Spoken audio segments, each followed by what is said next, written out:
think it says Optics Planet. What does that mean? M-223 Nikon. Nikon. What is this? A scope that's less than $3,000? Probably junk. Probably ain't even gonna work.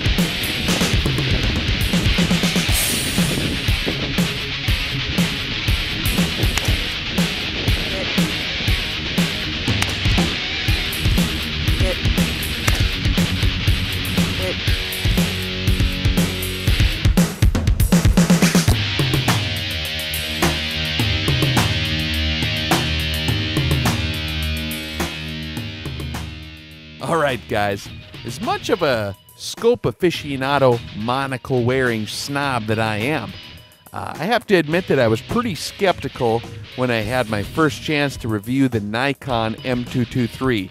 It's under $3,000, so I was a little bit grumpy about having to test this thing out. However, I do have to admit that if you're looking for something that's affordable but still works pretty well, this thing might be worth a look at. For folks that are looking for kind of an all-purpose scope for their 223, this Nikon M223 is actually a pretty good option. The one I checked out was the 3-12 by 42mm, which I actually think is a pretty well-balanced configuration. This one sported the BDC 600 reticle, which is suitable for everything from point-blank range out to 600 yards. This thing really has quite a diversity of features that actually work pretty well, that you're not going to find on scopes in this price range very often. I was actually pretty surprised to see how Nikon's rapid action turret technology works. It seemed to actually work pretty well. The actual construction of the optic was pretty stout. You could tell that it had a little bit of beef to it, which I actually do like. It's an indication of quality. Using the ballistic drop compensating reticle, it's very easy to apply hole over for any range from point blank out to 600 yards. You just use the appropriate little circle to apply your hole over, and there you go. The design of the target turret knobs also make them pretty easy to use for adjusting up and down and left and right if you so choose to apply your firing solutions in that manner. That way you can use the center of your crosshair at virtually any shooting distance. If you're a varmint hunter shooting at a very small target, a little prairie dog peeking out of his hole, you're not going to have to worry about that. And really the reticle design is quite smart with having an open circle so that it will not obscure your target. You simply frame the target in the circle. So whether you like using the center of the crosshairs or if you want to use the holdover circles, you won't be obscuring your target to the point to where it's going to be difficult to make the shot. All in all, this Nikon M223 is actually a pretty versatile rifle scope. Very easy to work with and sight in and adjust. It's an intuitive design. And the overall performance does stay well within that range, in my opinion. That makes it a decent value. Of course, the magnification is 3-12 power. 3 power is going to give you more than an adequate field of view for your close quarters applications. If you got a skunk coming at you in the yard out there, low light conditions, this is going to have very good light gathering. It's going to be relatively clear on the lower powers, even in the dusk and even in the dark. If you've got a little bit of illumination with a spotlight or whatever you can do within legal boundaries in your area for varmint hunting, this thing will actually do pretty good in the low light conditions on low powers. Objective diameter is 42mm, has a pretty decent field of view. Now this is the model with the 1-inch scope tube. That's an American standard. It does have an actual pretty decent eye relief of 4 inches. It wasn't super critical as far as your eye box is concerned. You can just kind of easily get behind the scope and have a nice crisp image all the way around without having to struggle too much. Weight is 19.9 ounces. Not near as heavy as some of the German glass that I like so much, but it's still a little bit hefty if you compare it to maybe another scope in that class. But that's not a bad thing in my opinion. Like I said before, it's really not going to give you a noticeable weight increase. If it does, maybe you need to lift weights a little more. But it's actually a pretty handy little configuration. 13 inches long. The turret graduations are in 1/4 minute of angle clicks. The max internal adjustment of the actual scope if you want to use the turrets is 60 minutes of angle, which should give you plenty of range of adjustment, whether you're indexing your firing solution at longer ranges for your scope or for windage. It does have a side parallax knob, which also incorporates the rapid action turret technology, which we will show you in a minute here. And it's got a matte finish, which is going to keep the shine down so you don't scare away the coyotes or, God forbid, the bad guys. Really, this thing is designed for short and mid-range applications. It should be pretty good. We did test it out beyond 600 yards. Even with the 25-mile-an-hour winds that we had that day, we were able to hit some steel at 600. You're not going to have a lot of horsepower out there with your little 223 round, mind you, but it can get you there. It'll give you a heck of a lot of a head start as far as not having to screw around with guessing your holdover. It does give you an aiming point using the BDC reticle. For those who want to apply a more precise firing solution, go ahead and use the externally adjustable knobs. The clicks are positive. When we shot it on paper to zero it, it did move exactly where we put it. It was not difficult to zero this rifle. It pretty much went right where we put it without having to horse around too much. This scope is also compatible with the spot-on custom turrets available by Nikon. These Nikon scopes have an ultra clear coat optical system, which is quite clear in broad daylight. You have a nice crisp image. We did notice a little bit of blurring at the maximum power setting at dusk. That is pretty typical for a scope with achromatic glass. If you use apochromatically corrected HD high-density glass from Germany, maybe you are going to be a little fussy with the quality of light gathering. Light gathering is actually pretty good for the price range that this thing is, but don't expect it to give you that Schmidt & Bender quality in low light conditions. That's maybe asking a little too much for the price that this thing is offered at. But if you do have the ability to crank it down to 8 power instead of 12 power, you still got plenty of magnification, and we were able to knock the heck out of some steel plates at 200 meters without a problem, even after the sun had gone down for quite a while. So this thing works just fine in low light, just don't have her cranked up all the way. And just to mention here, the reticle is in the second focal plane, which a lot of target shooters and a lot of varmint hunters do like, because that means if you crank up and down on your magnification, you're not going to zoom in on your crosshairs, causing them to enlarge. Your crosshairs will stay nice and fine, even up to your maximum powers.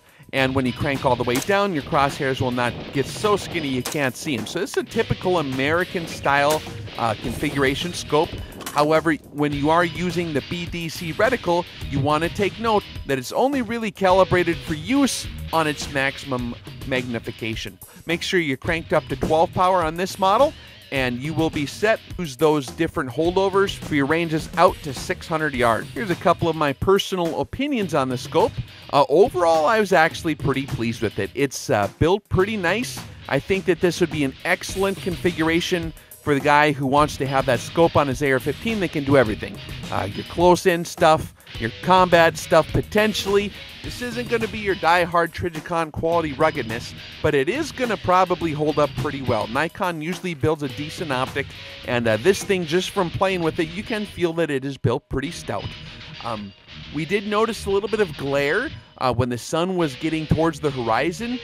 Even at a 90-degree angle, the color of the reticle is kind of a brownish gold, and if you catch the sun right, it will cause a little bit of a glare for you. That's pretty typical in a lot of rifle scopes. It's something that did jump out at me, but then again, I am used to tier 1 top quality glass that I do in most of my reviews, so it's something that maybe I am a little more sensitive to, and maybe a lot of folks wouldn't even notice it. From some of my Rex Reviews participants that I have talked to who have owned some of the other Nikon models, you can also look at the 30mm series, which actually was given a bit better performance in terms of not glaring as much. So if that is an issue for you, if you just absolutely can't take it and it's going to distract you, maybe look at some of those. And that's not a bad way to go. A 30mm tube is going to be a bit nicer, but it is going to cost a little bit more money. However, I don't think that totally handicaps this optic by any means. For most normal applications, this thing is going to work just fine. The way I actually use this scope in the field was I zeroed this thing at 100 yards. I put the center of the crosshairs right on at 100. And that was pretty easy to do using this fancy turrets these guys got. You simply lift up on the external turret cap. It comes loose, and then you can slip the scales, the numbers on your turrets. You can put those right on 0 very easily. You just move it over and you snap it back down. So if you want to adjust up and down and actually have your crosshairs move in the scope, you make sure that your turret caps are locked down, and it adjusts like any other scope. But when you want to slip the scales, which on other optics would usually employ the use of an Allen wrench and 3 tiny little screws. It's kind of a tedious process to do. It'll slow you down. You got to have an Allen wrench with you, and you usually forget that. But these turrets actually are pretty slick, I have to admit. And I was actually surprised to see how easy they were to adjust. And makes me wonder why a lot of other rifle scopes don't use this system, because that was very slick. That's one of the things I really like about it. It also does have that same turret design on the parallax adjustment. So if you want to adjust your parallax, you got to pull out on the knob, and then you can adjust your parallax focus, and then you can click it back in to lock it in place, which is kind of handy. A lot of hunters might like that. You pull it out of the vehicle, you rub around on it when you're hiking, and it's not going to throw everything out of whack, out of adjustment. So that's not a bad feature at all. Now, the scope I got actually came in a little package. It did include aluminum one-piece mount made by Nikon. It's the M-223 mount made for the 1-inch version of the scope here. And it slides on from the back. It's not a quick detach deal. You got to remove the 2 Allen screws to get it on there. And you just slide it on from the back. And you tighten it down. This thing was actually centered very well. We had the scope mechanically zeroed up and down, left and right, right in the middle of its tracking. And when we got it in this mount on the Colt test rifle I was using, it was actually less than 1 minute of angle off from the bullseye at 100 yards, which is pretty darn decent. That means that everything was relatively square on the mount. The scope height was perfect for the use in a standard A2 buttstock, and it was still quite comfortable for the use with the collapsible stock on the other test rifle we used. So whichever kind of stock you're using, this is balanced quite nice. It's a nice all-round height, and it did work for a couple of us who were testing the rifle without any complaints on being the wrong scope height. So I would recommend the use of this mount as well. And if you get this thing from opticsplanet.com is where I got this one from. They do sell the package deal, so you don't have to screw around shopping for separate parts and making separate orders and having separate shipping and handling and all that. Now, for my viewers, I was actually able to talk to these guys who I got it from. I do talk to these scope companies quite often when I do get a hold of this stuff to test it out, and I was able to secure a little bit of a discount for you there. So if you look in the comments section or in the video description, you will see the code for the discount, and I also got the links in there of the exact model here. In case it's something that you want to go ahead and look into or get for a gift for somebody, this would be an excellent gift for pretty much any kind of use on any kind of AR-15 rifle. If someone you know or love is looking for something, maybe for a birthday, maybe for Hanukkah, whatever the celebratory occasion might be, this would be a pretty good gift. Pretty safe bet. I don't think I would be grumpy if someone gave one to me. That's a pretty sweet deal here. And this is going to be something it's going to be an all-purpose scope.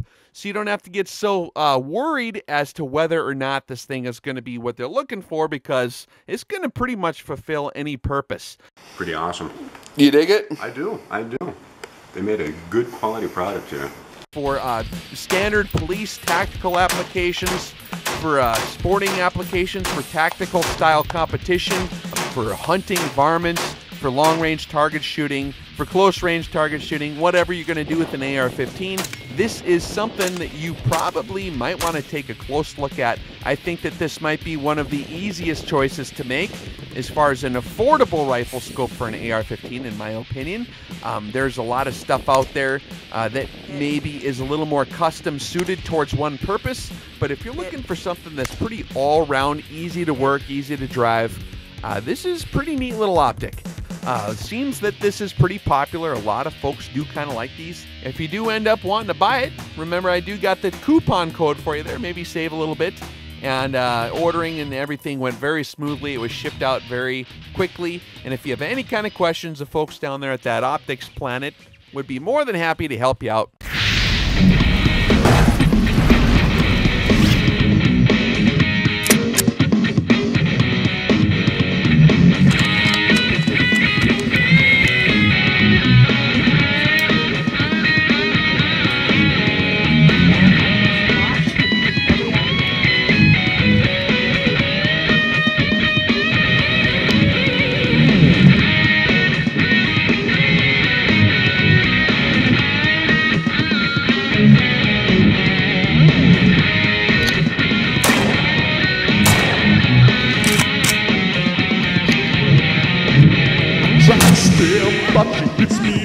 trembles my leg, so I went to the doctor and he gave me a leg. Now she wakes, slumber, just a dreaming, baby. Oh, that